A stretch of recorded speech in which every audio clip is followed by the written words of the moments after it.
पलक झपकते हादसा और एक झटके में कई जिंदगियां खत्म। बहुत जोर से मतलब झटका दिया है। तो जैसे झटका दिया तो सब ऐसे बोल रहा था कि एक्सीडेंट हो गया।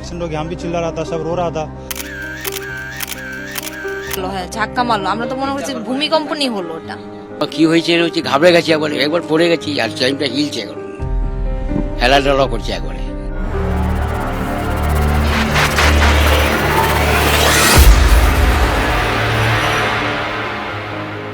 हमारा सारा फोकस है, रेस्क्यू ऑपरेशन कंप्लीट हुआ है, अभी रेस्टोरेशन पे पूरा फोकस है।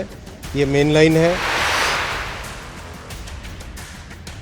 पश्चिम बंगाल में यह हादसा सुबह 8:55 पर न्यू जलपाईगुड़ी के रंगपानी छतरहाट स्टेशन के पास हुआ। यहां कंचनजंगा एक्सप्रेस सिग्नल पर खड़ी थी, तभी पीछे से मालगाड़ी ने इसे टक्कर मार दी। इससे ट्रेन के 4 डिब्बे हवा में उछल गए।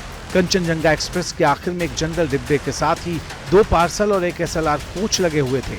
अगर दूसरी पैसेंजर कोच सीधी टक्कर की जद में आ जाती तो और भी ज्यादा लोगों की जानें जा सकती थी। एक गुड्स ट्रेन ने पीछे से सिग्नल को डिसरिगार्ड करके आके उसको हिट किया है। उसकी वजह से जो सबसे पीछे का गार्ड का डिब्बा था वो बुरी तरह से क्षतिग्रस्त हो गया है और आगे 2 पार्सल वैन लगे हुए थे, जिनकी वजह से ज़्यादा क्षति और पैसेंजर्स को नहीं हुई।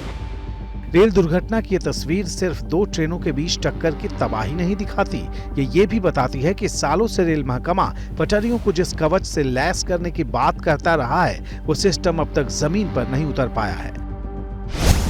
कवच सिस्टम को जुलाई 2020 में रेलवे ने अपनाया था।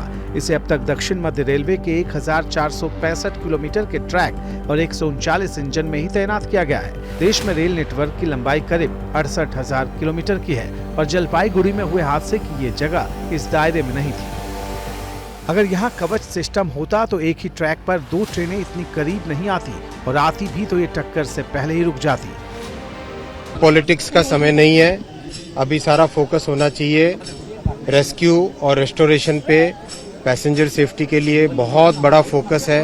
70-80 জন আহত, 20 জন ক্রিটিক্যাল আছে। Rail have become totally parentless. Only you can see railway they don't take care about the passenger amenity. हर 1 किलोमीटर रेल ट्रैक को कवच सिस्टम से लैस करने का खर्च तकरीबन 50 लाख रुपए का है। जाहिर है 68,000 किलोमीटर के ट्रैक को कवच से लैस करने में अभी सालों लगेंगे, क्योंकि इस पर होने वाला खर्च काफी बड़ा है। इस साल यानी 2024-2025 के अंतरिम बजट में कवच सिस्टम के लिए 557 करोड़ रुपए आवंटित करने का ऐलान किया गया था। जाहिर है जब तक कवच का सिस्टम रेलवे के पूरे नेटवर्क पर तैनात नहीं होता, तब तक ऐसे हादसे को टालने की रक्षा दीवार कमजोर ही बनी रहेगी।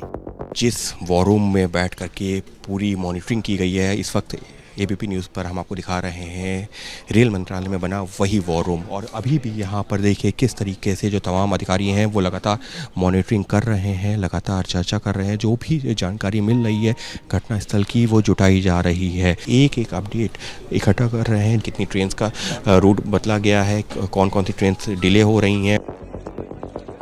हादसे के बाद सरकार विपक्ष के निशाने पर है। रेल मंत्री अश्विनी वैष्णव से तीखे सवाल पूछे जा रहे हैं।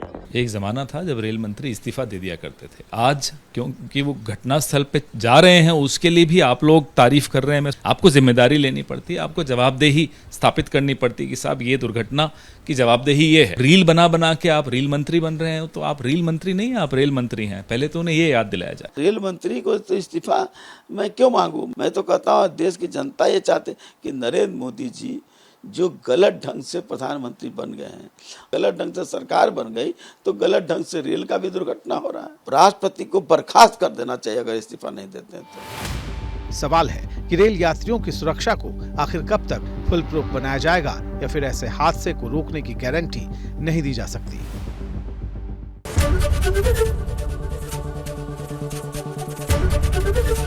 ABP गंगा, खबर आपकी, जुबान आपकी।